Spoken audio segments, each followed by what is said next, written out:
বৃহস্পতিবার শহর কলকাতার বাজারগুলোতে অভিযানে নামলো এনফোর্সমেন্ট ব্রাঞ্চ। সে কারণে উল্টোডাঙ্গা মার্কেটে প্রবেশ করেন টাস্কফোর্সের প্রতিনিধিরা। কেননা যে হারে শহর কলকাতায় সবজির দাম বেড়েছে সেটা নিয়ন্ত্রণে আনতে অভিযানে নেমেছে ইবি এবং টাস্কফোর্স। বিশেষ করে বাঙালির রান্নাঘরের মূল সবজির মধ্যেই রয়েছে আলু এবং পেঁয়াজ। এই দুটো সবজির দাম যেভাবে বেড়েছে তা নিয়ন্ত্রণ করার ব্যাপারে বাজারে বাজারে ঘুরছেন টাস্কফোর্সের আধিকারিক রবীন্দ্রনাথ কোলে।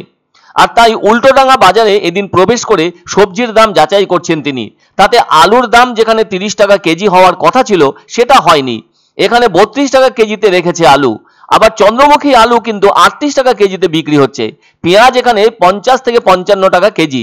আবার ছোট ধরনের পেঁয়াজের দাম 40 টাকা কেজিতে বিক্রি হচ্ছে। ক্যাপসিকামের দাম যেখানে 120 টাকা কেজি ছিল তা এখন কমে হয়েছে 60 টাকা কেজি। রবীন্দ্রনাথ কোলে বলছেন অর্ধেক দামে নেমেছে। ফুলকপি প্রতি পিস 15 টাকা করে বিক্রি হচ্ছে।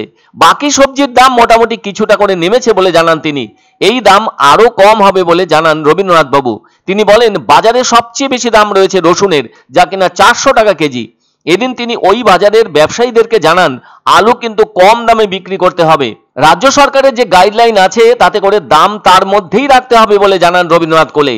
সেজন্য এদিনের দাম অনুযায়ী আলু 30 টাকা কেজিতে বিক্রি হওয়া উচিত, অথচ সেটা বিক্রি হচ্ছে 32 টাকা বা তার বেশি দামে। তিনি আরো বলেন গত 3 দিন আগেও পেঁয়াজের যা দাম ছিল তাই আছে, তবে আলুর দাম তো অবশ্যই কমা উচিত, কারণ রাজ্য সরকার তো ভিন রাজ্যে আলু পাঠানো বন্ধ করে দিয়েছে।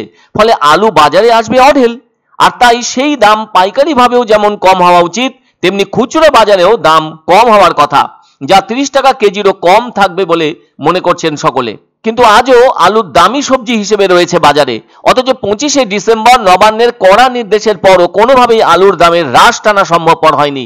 বলা হয়েছিল আলুর দাম 30 টাকার ওপর যাবে না, আর আলুর যা দাম শেষ পর্যন্ত তা চলে যাচ্ছে মধ্যবিত্তের নাগালের বাইরে।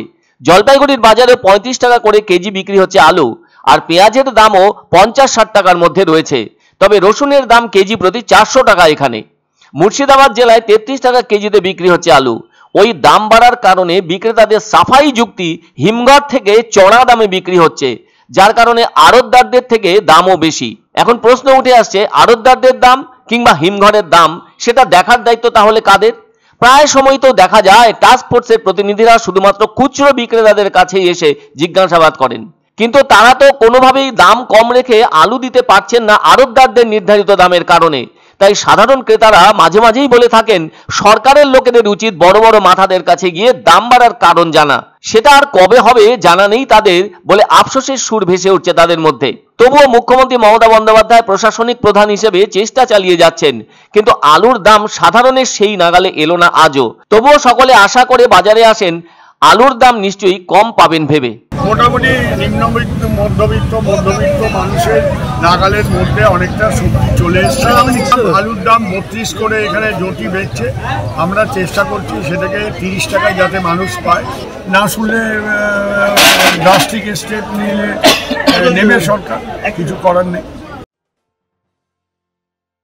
পছন্দসই সেরা খাবার খেতে হলে সোজা চলে আসুন রুচিসম্মত আধুনিক মানের রেস্টুরেন্ট রাজদরবারে। কেননা এখানেই আপনারা পাবেন ভোজনের রাজকীয় অনুভূতি। শুধু পুজোর সময় নয়, সারা বছরই রকমারি খাবার সরবরাহ করাই এই রেস্টুরেন্টের আভিজাত্য। আমাদের ঠিকানা রাজদরবার, রাহুতবাড়ি, বাবুপাড়া, জলপাইগুড়ি। ধামাকা ধামাকা ধামাকা, সানরাইজ মার্বেলের নতুন শোরুম শীঘ্রই আসতে চলেছে জলপাইগুড়ি গৌরীয় মঠের পাশে নতুন করলা সেতুর কাছে।